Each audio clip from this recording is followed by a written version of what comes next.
कब तक तुम धोखा दोगे? 1 साल में आपने कुछ नहीं किया, आप बग्गी में बैठे। ये शहर को देखना पड़े, धोखा। फिर एक मर्तबा मस्जिद का सहारा, फिर एक मर्तबा मजहब का सहारा लिया जाएगा। एक 10-15 दिनों में कारपोरेशन का इलेक्शन डिक्लेयर हो जाएगा, डिक्लेयर हो जाएगा। 26 जनवरी से पहले उम्मीद है कि इलेक्शन मुकम्मल हो जाएगा। अब आप लोगों के हाथ में फैसला, चाहे वार्ड नंबर 16 या वार्ड नंबर 17 या इस इलाके का वार्ड नंबर 20 हो। पहले ये 20 था, अभी बाजू में 20 हुआ। ये 3 पैनल के लोग यहां पर मौजूद हैं, आवाम मौजूद है, जिम्मेदार मौजूद है। आप लोगों की जिम्मेदारी है। पहले ये इलाके के अंदर शेख रशीद साहब मुकम्मल संभाल लिया करते थे, शहर के साथ साथ साहब की यहां तवज्जो थी। अब आप लोगों की जिम्मेदारी, कई लोगों अलग अलग तरीके से आएंगे, अलग अलग बांटने की कोशिश करेंगे हम लोगों को आपस में। तो आप लोगों को ऐसे लोगों पर नजर रखना होगी, भटकना नहीं होगा। जज्बात में आकर काम नहीं चलने वाला। अगर जज्बात में शहर ने फैसला लिया तो आइंदा आप लोगों को और हम लोगों को बहुत पछताना पड़ेगा।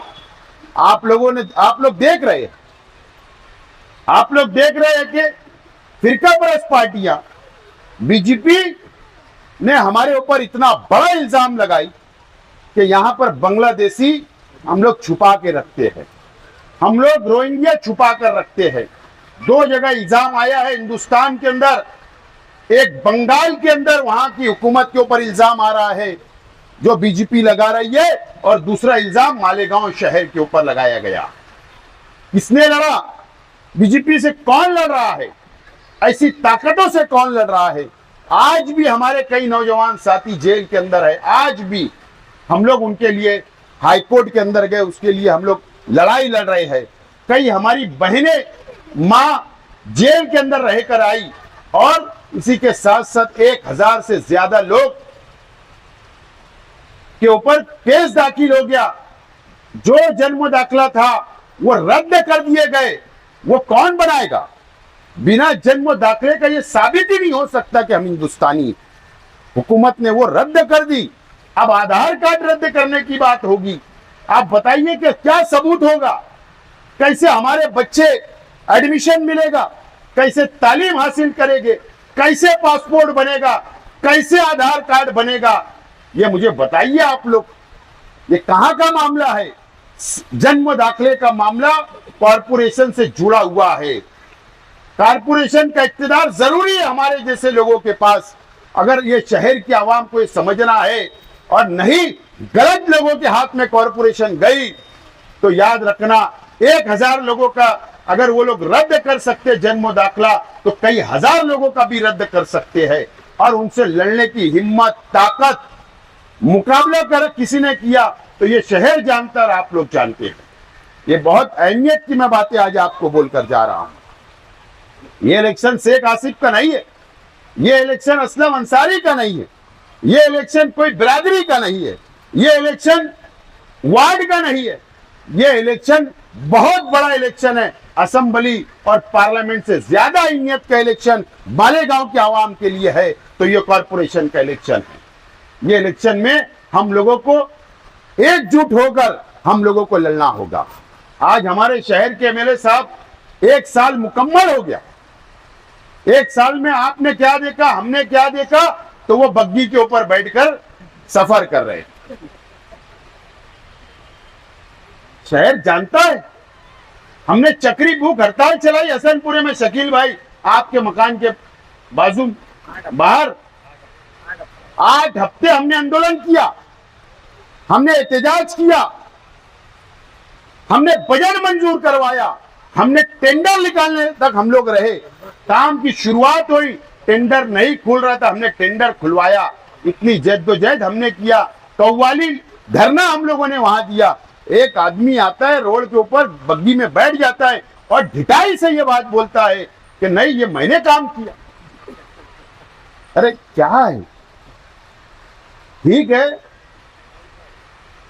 इंसानों से नहीं डर रहे हो, अल्लाह से तो डरो, अल्लाह से डरो। इतना झूठ। हबीब लॉन्सो वाली रोड की बात, बोले ये मैं बनवाऊंगा। अरे 1 महीना पहले की बात है, सुलेमानी जमीयतुल उलमा के तमाम ही जिम्मेदारान, असलम अंसारी साहब, नदीम फनीवाला, ये सब लोगों ने कमिश्नर को लाए, हम लोगों ने बातचीत की, वो टेंडर मंजूर हो गया, बजट मंजूर हो गया, टेंडर निकल रहा, इन्होंने ऐलान करके चले गए कि मैं बनवाऊंगा। अजीब बात है। कब तक तुम धोखा दोगे? 1 साल में आपने कुछ नहीं किया, आप बग्गी में बैठे।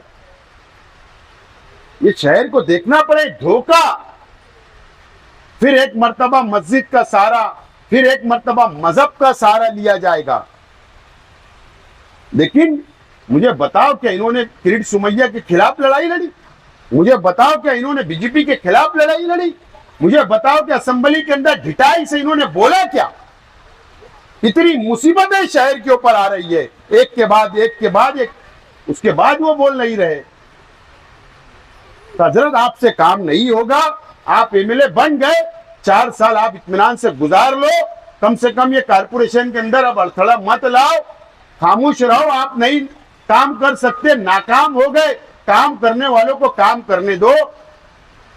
ये इस तरीके से शहर की सियासत आप लोगों को भी समझना पड़ेगी।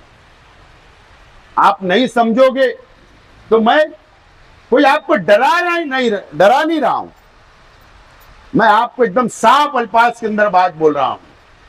मुझे बताइए, हम लोग असेंबली इलेक्शन हार गया मैं 162 वोट से, उसके बाद दोबारा आपके बीच में आया, दोबारा लड़े, दोबारा हमने माइनॉरिटी डिफेंस कमेटी बनाई, समाजवादी पार्टी के साथ मिलकर लड़ाई लड़ रहे हैं। हम डरने वाले लोग नहीं, हम बीजेपी के खिलाफ, किरीट सुमैया के खिलाफ, सरकार के खिलाफ, एजेंसियों के खिलाफ, एसआईटी के खिलाफ लड़ रहे हैं, बोल रहे हैं। ये डर रहे हैं बीजेपी से कि मुझे जेल में ना डाल दे, मेरे पे कार्रवाई ना हो जाए, मेरे पे कोई इल्जाम ना आ जाए। हक अदा करना पड़ता है वोटों का। आपको शहर में जिम्मेदारी दी, हक अदा करो। अगर आप हक अदा नहीं कर सकते तो कम से कम जो लोग काम कर रहे हैं उनको काम तो करने दो।